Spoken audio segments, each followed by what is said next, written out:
I've seen these mad people called Raj Yogis. They even put atropine in their eyes to dilate their pupil because said that your eyes must be dilated. They cut out their tongues, push it back. You see, there was one in America, used to cut out the tongue of the people.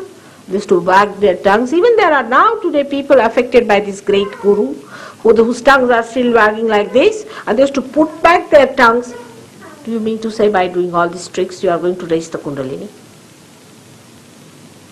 Some hold that thing. There's nothing to be done. It is spontaneous. It is effortless. It is in the loving care of God. Why do you want to break your necks for nothing at all? What is the need? I first used to think like children, you see, when they want to impress their mother for something, they do these tantrums, you see, just to attract the attention of the mother. But now I think they are very serious about it. It's most surprising. We're going to that extent, you see. It spoils your chakras. It spoils your position in Sahaja Yoga as a good Sahaja Yogi and a bad Sahaja Yogi. A Sahaja Yogi who gets it quick, stationed himself there and mastered it, is a person who goes very fast, and a person who has ruined his chakras requires attention. One has to take a lot of trouble to improve them, to care for them. So all these ideas can be only clarified when you get your realization. All right? Yes, thank you. Does the Bhagavad Gita or the 8 limbs of Patanjali help? What is it? Bhagavad Gita and? The 8 limbs of Patanjali help? 8, no. Because unless and until you are realized, I'm saying, supposing now, it is like this, before starting your car, if you move it right and left, and then start the car, will it help to come to Birmingham? It is wasteful, first of all, and it might have already broken your wheels. Oh, but nothing to worry. I mean, I must say, nothing to worry about. All right? May God bless you. May God. See, I don't blame anyone or don't feel bad, because after all you are seekers, you know. You are seekers. How are you to know? You are all seekers. How are you to know these people write so many books? It's easy to write any book, isn't it, these days? What is that? If you have money, you can write anything. You can publish anything. Whatever you want to write. What does it take to write? Only I am the person who has not written anything so far. There are people writing about me or about Sahaja Yoga. It's different problem. I have not written anything so far.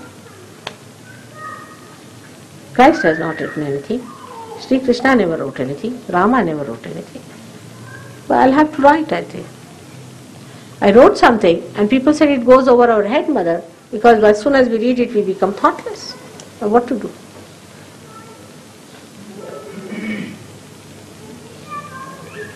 All right. What's the next question, please? It's a very good question. What's the next question? 5 minutes more.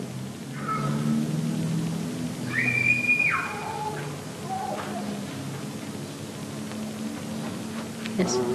Could we ask a question to God when we get connected with Him? Could we? Can you ask a question of God when you get connected? No. Yes. Can you ask our questions to God when you are connected? Of course. Now I say, because you are connected. So you put your hands towards God and say, is there God? If you ask such a question, tremendous vibrations will flow. You, not only that, but you want to ask, say about your own father. How is he? Supposing he is not here, you will get a burning somewhere here. These are his centers. Immediately you will know which center he is catching, and if you know the decoding, immediately you will know what's the problem he has got. You will know about everyone like that. Not only about God, about yourself and about others. That is what it is, the becoming of the collective consciousness. That you become a universal being. see the God as I am able to see you. It's not seeing the God, is not the point today. Because seeing is, in any case, is not being. You see my difference? Now you are, what's your name please? Bipin. Bipin. Now you are Mr. Bipin. Can you see yourself, Mr. Bipin? Now when you have become Mr. Bipin, you can't see. When you become part and parcel of God, you can't see anything. But you can act. Seeing is being separated. So you mean to say you become one with the God? Yes, that's the point. You become one with the God, with the primordial being. You become his power. Or you become his instruments. You see, one should not go into dogmas, because you see, on that there might be a quarrel already existing, whether you become his instrument or he becomes your instrument and all that, you see. So I don't want to fall into that trap. But what I would say, that you start feeling the power. Let's put it down, you become the spirit. That's why, Buddha never talked of God. He said, better not talk of God. Because then other questions will start. Better tell them you become your spirit, finished. First let them become spirit, then we'll talk further. Any other question, please? And do you see spirits? Do you see spirits? What is it? Spirits. Now why do you want to see? No, I'm just asking. They exist, no doubt, but we have nothing to do with them. They are past, they are finished, they are gone. What are we to bother about them? Of course, they are there, what to do? They are very troublesome people. We have had lots of problems from them. All these gurus are using them, it's all done. It's there. There are, what do you call? Good spirits. Yes. No, we should have nothing to do with them. Because now you are a person who lives in the present. Good or bad, we have nothing to do with them. How do you know who's good, who's bad? Once you allow a good man to come in, a bad man may walk in. How will you know? So better have none of them coming to you. Better be alone about those. Gradually you'll know about all of them, and you'll be amazed how you know to keep away from these people. What is Kundalini? They didn't tell you? What is What were? You didn't tell? We mentioned it, we explained it, but you tell it in. What's it? It is some sort of energy. Yes, it is. It is energy. It is the energy of our desire, which is not yet manifested. And which is that desire which is not yet manifested within us? It's the desire to become the divine. Once this energy is manifested, that's why it is called as residue, then this desire is manifested.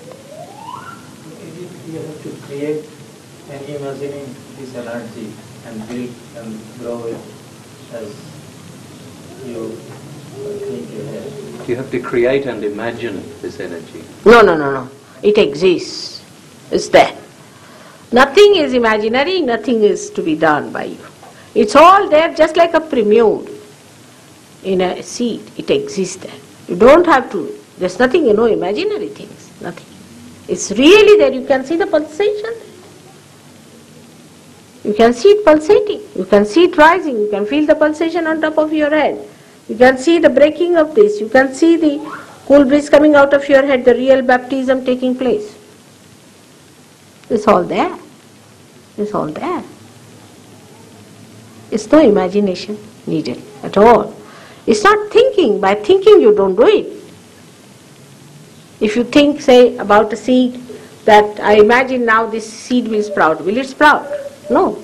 It has to sprout. In the same way, it has to happen. It's a living process.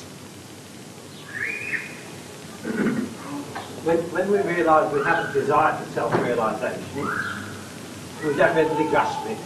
If we have a quiet faith and trust, would it gradually come to us? If we have the desire, we don't recognise it, will it gradually come to us anyway? Yeah, good. But that desire is only manifested by Kundalini awakening. That desire is there, of course, in the unconscious it is there, gradually it becomes a very conscious desire, then you seek it, you run for it, but it is only manifested when the Kundalini rises and breaks your fontanelle bone area. That's it. But how does one actually stimulate? What stimulates? How does one stimulate this energy?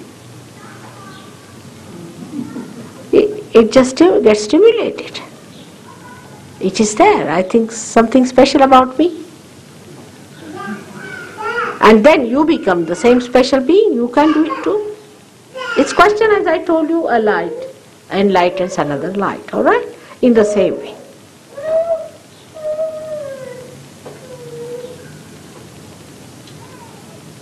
I'm sorry. I'm a little bit confused. Speaking of Hatha Yoga, which is more of a physical type of yoga, yes? You spoke of Raj Yoga, which is more of a mental type of yoga, yes? Could you tell me the process of this type of yoga? You spoke of, he says, you spoke of Hatha Yoga as being physical yoga, Raja Yoga as being mental yoga. Could you talk about the process of this yoga? No, I'm not saying that is physical. We are using it for a physical purpose. It is not physical, nor it is mental, this Raj Yoga is. All these things are the part and parcel in this Raj Yoga, which is a spontaneous happening. In this Kundalini, which is the residual force within us, the desire force within us, unwinds itself, and few threads of this start rising as pulsation. You can see it, also the rising. She moves up, gradually enlightening these centers, and opens up the last center, the seventh center here, by which the spirit, which is actually seated in your heart, gets enlightened, because the seat of the spirit is on top of your head. All right?